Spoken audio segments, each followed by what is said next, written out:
என்னப்பா, நீ பேசியபடியே வாயில் போட்டுக் கொண்டு விட்டாயே. அது நிச்சயமாக நீ சொன்ன இலைதானா? அது வேறு காட்டுச் செடியாக இருக்கப் போகிறது. இழும், சற்று மூச்சு விடும். ஏன் இப்படி பதறுகிறீர்? அட, பதற்றப்படாமல் எப்படி இருப்பது? உனக்கோ காசியில் மிகப்பெரிய பணி காத்திருக்கிறது. நீயோ ஒரு பெரும் சங்கல்பத்தில் இருக்கிறாய்.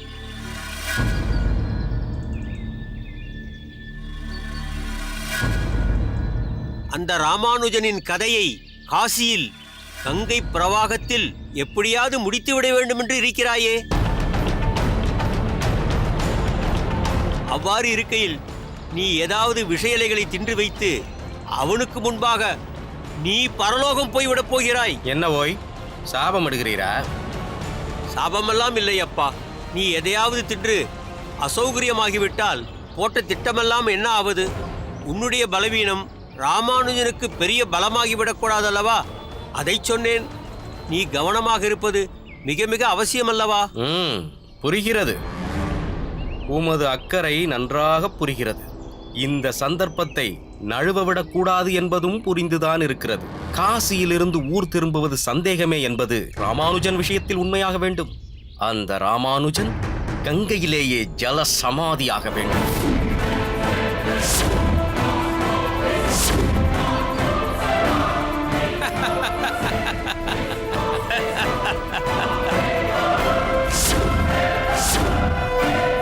திட்டம் என்னவோ நீ ஏற்கனவே வகுத்ததுதான்.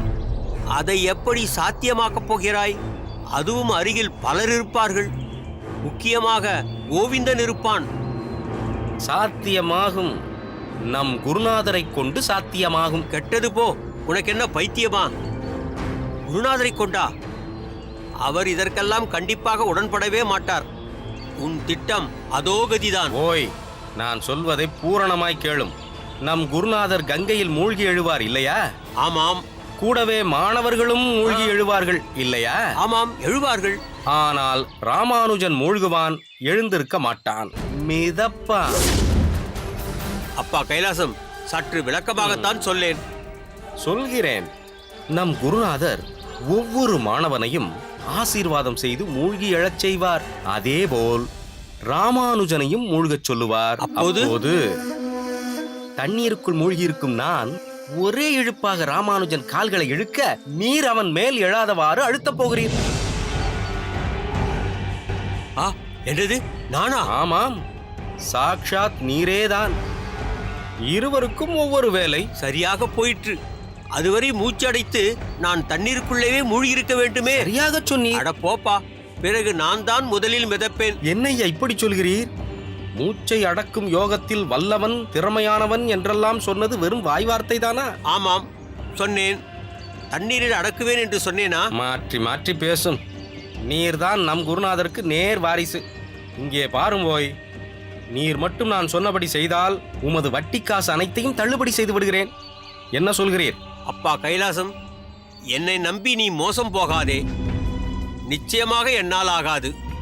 தண்ணீருக்குள்ளேயே மூச்சை அடக்கி என்னால் இருக்க முடியாதப்பா. இவ்வளவுதானா உன் சாமர்த்தியம்? தைரியத்தை வரவழைத்துக் கொண்டு மூச்சை அடக்கும் பயிற்சியை செய்ய வேண்டும் ஐயா. நீர் சற்று முன்னால் உமக்கந்த ராமானுஜன் கொடுத்த தொல்லையெல்லாம் எண்ணிப்பாரும் ஐயா. உம்மையே கேள்வி கேட்டு படாதபாடு படுத்தி இருக்கிறான். நீரெடுத்த பாடத்தில் குறை சொன்னதோடு அவமானம் அடையும்படி செய்தான். ஏன்? பாடசாலையை விட்டே உம்மை அனுப்ப நம் குருநாதர் சித்தமாயிருந்தாரே, அது யாரால் நடந்தது? அதற்கு அந்த ராமானுஜன் தானே காரணம். மறந்து விட்டீரா? மறக்கவில்லை. விழுந்த ஒவ்வொரு அடியும் என் நெஞ்சில் அல்லவா விழுந்தது. அதையெல்லாம் நினைக்கும் போது அந்த ராமானுஜன் இவ்வுலகை விட்டு தொலைவதுதான் சரி என்பதில் நானும் உறுதியாக இருக்கிறேன். ஏன், ராமானுஜன் உனக்கும் தான் நிறைய தொல்லைகள் கொடுத்திருக்கிறான், கையாடல் செய்கிறான் என்று குருநாதரிடம் அவன் தூபம் போட்டானே. அதையெல்லாம் நீ மறந்து விட்டாயா? அதில் நீ அவமானம் அடையவில்லையா? எதையும் மறக்கவில்லை நான். அந்த ராமானுஜன் நம் பாடசாலையில் என்று அடியெடுத்து வைத்தானோ அன்றிலிருந்தே நமக்கும் குருநாதருக்கும் பெரிய இடைவெளி விழுந்து விட்டது. அந்யோன்யமே உருத்தெரியாமல் போய்விட்டது. நம்மை எப்போதும் சந்தேக கண்ணோடு பார்க்க துவங்கிவிட்டார் நம் குருநாதர். அதற்கெல்லாம் ஒரே வழி, ராமானுஜன் தொலைய வேண்டும். ஆனால் நீர் ஒத்துழைக்க மறுக்கிறீர். அப்பா கைலாசம், கோபித்துக் கொள்ளாதே. என் இயலாமையை உன்னிடம் தெரிவித்தேன். மற்றபடி அந்த ராமானுஜன் தொலைந்து ஒழிந்து போனால்தான் எனக்கும் நிம்மதி. நீ மட்டும் அக்காரியத்தை செய்வதுதான் உச்சிதம். சரி, உம்மை நம்பி பிரயோஜனம் இல்லை. நான் ஒருவனே ராமானுஜன் உயிரை எடுக்கிறேன். அவன் கங்கையில் மூழ்கும் போது அவன் கால்களை இறுக்கி பிடித்து இழுத்தபடியே ராமானுஜனின் இறுதி மூச்சை வாங்குகிறேன். தனி ஒருவனாக நீ அதை செய்து விடுவாய் அல்லவா? என் பலம் எனக்கு தெரியும். செய்து விடுவேன். கங்கையில் ராமானுஜனுக்கு இறுதி யாத்திரை. அத்தோடு அவன் தொலைந்தான். பிறகு அதே கங்கையில் நானும் ஒரு முழுக்கு போட்டு என் பாவத்தையும் தொலைப்பேன். சரி, வெகு நேரம் நாம் தனித்திருந்தால் அதுவே சந்தேகத்திற்கு இடமளிக்கும். வாரும் போகலாம். கைலாசம் ராமானுஜனை கைலாசத்திற்கு அனுப்பப் போகிறான்.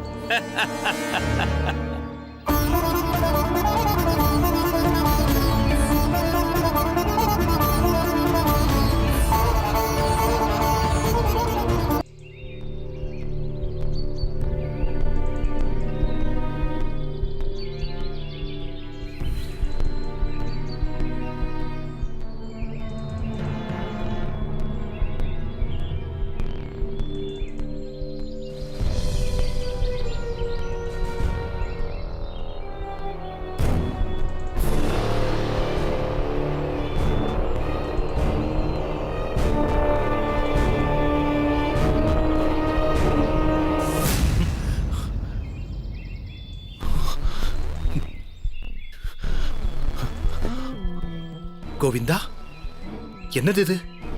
ஏன் மிகுந்த பதற்றத்துடன் காணப்படுகிறாய்? மிருகங்கள் எதையாவது கண்டாயா?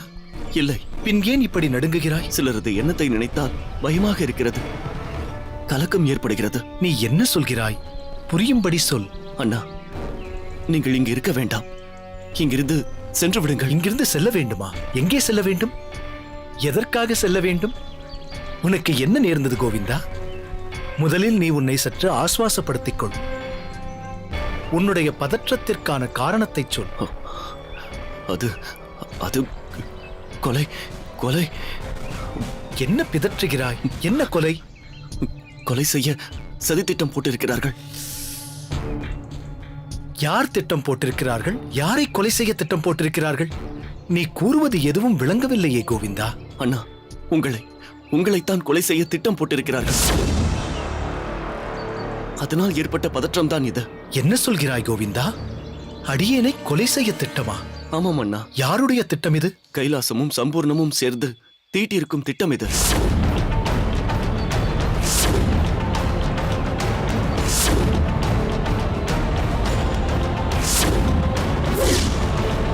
அதை கேட்டதிலிருந்தே அடியேன் உறைந்து போய்விட்டேன். கோவிந்தா, ஆசான் சம்பூர்ணமா இப்படி ஒரு எண்ணம் கொண்டுள்ளார்?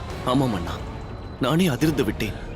உண்மையிலேயே ஆச்சரியமாகவும் அதிர்ச்சி அளிப்பதாகவும் தான் இருக்கிறது. ஆனால் இந்த விஷயங்கள் அனைத்தும் உனக்கு எப்படி தெரியும்? கைலாசமும் ஆசான் சம்பூர்ணமும் பேசியதை நான் கேட்டுவிட்டேன் அண்ணா. உங்களை கட்டாயப்படுத்தி காசிக்கு அழைத்துச் செல்வதை இதற்காகத்தான். அதனால் தான் சொல்கிறேன், நீங்கள் இங்கிருந்து தப்பித்துச் சென்று விடுங்கள். இவர்கள் மனதில் இப்படி ஒரு குரூர எண்ணமா? அடியினால் நம்ப முடியவில்லை. எதற்காக இப்படி ஒரு சதி ஆலோசனை? அண்ணா, என்று நீங்கள் கைலாசம் பொற்காசுகளை களவாடுவதை பற்றி யாதவ பிரகாச சுவாமிகளிடம் தெரிவித்தீர்களோ, அன்றிலிருந்தே அவன் உங்கள் மீது வஞ்சம் கொண்டுள்ளான். அதேபோல் ஆசான் சம்பூர்ணம் நடத்திய பாடத்தில் அவருடைய உச்சரிப்பில் தவறு உள்ளது என்று நீங்கள் சுட்டிக்காட்டினீர்களே, அன்றிலிருந்து அவரும் உங்கள் மீது பகைமை உணர்வை வளர்த்துக் கொண்டார். தாதவ்யம் இதி யத்தானாம் தீயதே உபகாரினே. ராமானுஜா, எங்கே அதனுடைய அர்த்தத்தை சொல் பார்ப்போம். தாதவ்யம் இதயத்தானாம் தீயத்தே அனூபகாரிணி. இல்லை, உபகாரினே என்று தான் உச்சரிக்க வேண்டும். அதுதான் சரி. உபகாரிணே என்றால் தவறாகிவிடுமே சுவாமி. அனூபகாரிணே என்பதுதான் சரியான பிரயோகம்.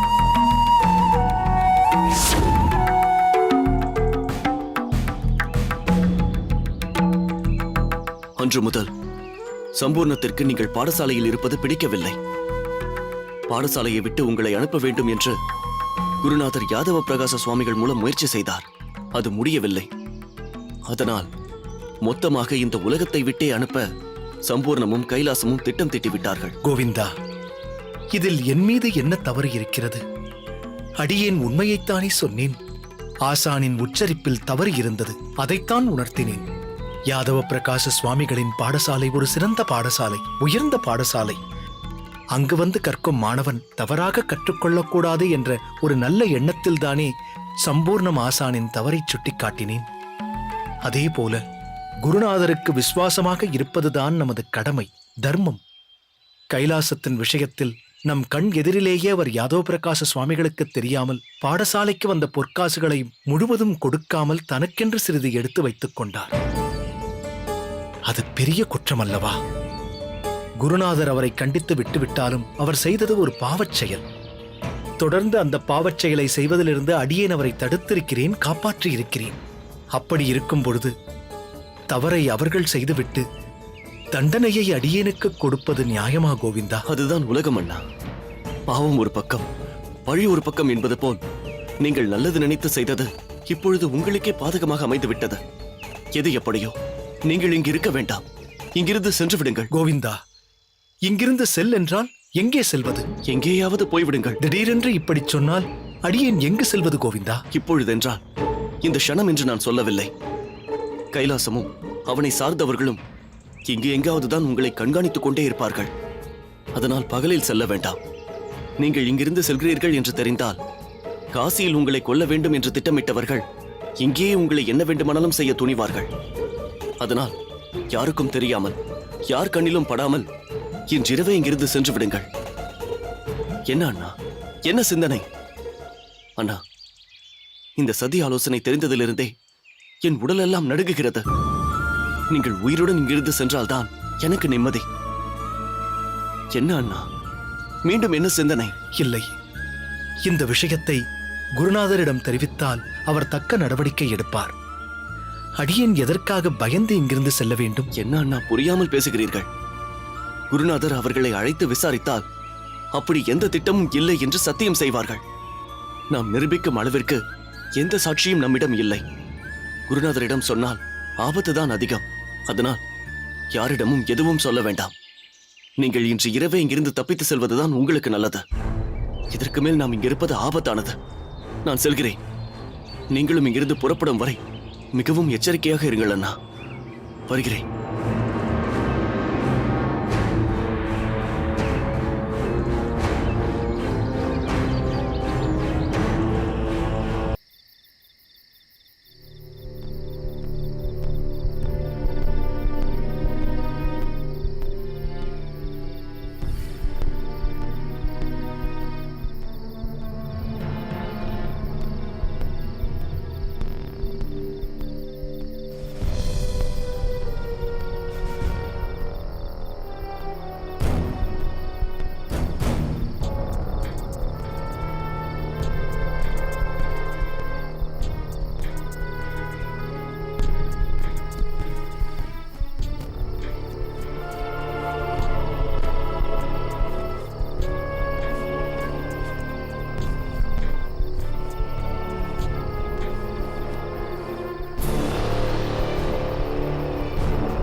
அங்கு யாரோ நிற்பது போல் தெரிகிறதே.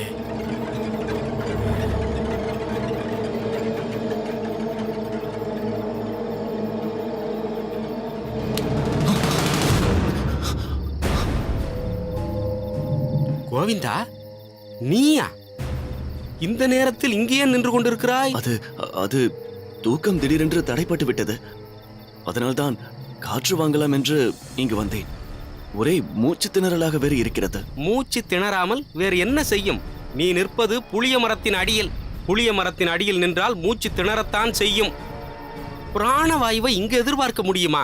இங்கு மட்டுமல்ல, இந்த காட்டை சுற்றிலும் புளிய மரங்கள் தான் உள்ளன. அடிக்கடி புளிய மரத்தின் அடியில் நின்றால் மூச்சே நின்றாலும் நின்றுவிடும். அதனால்தான் புளிய மரத்தில் பெரியவர்கள் பேய் இருக்கிறது என்கிறார்கள். அது பேய் அல்ல, நோய். பேய் மரம் அல்ல புளிய மரம், நோய் மரம். சரி சரி, நேரம் கடத்தாமல் உன் கூடாரத்திற்கு சென்று உறங்கு. சற்று நேரத்தில் தூக்கம் தானாக வரும்.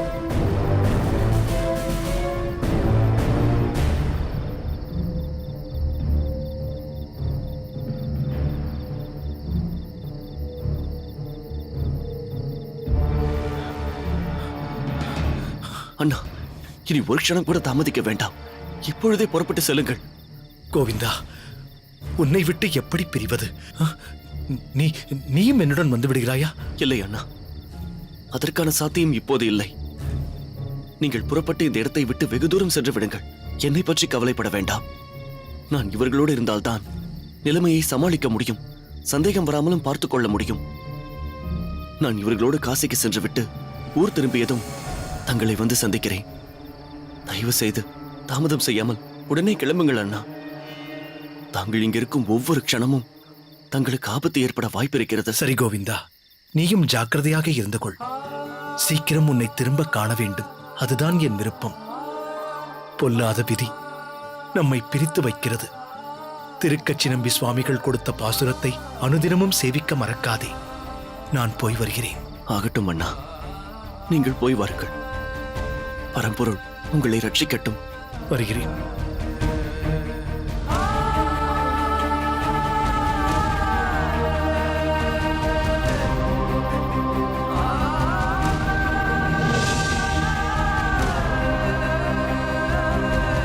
எனப்பா, உனது பெயர்?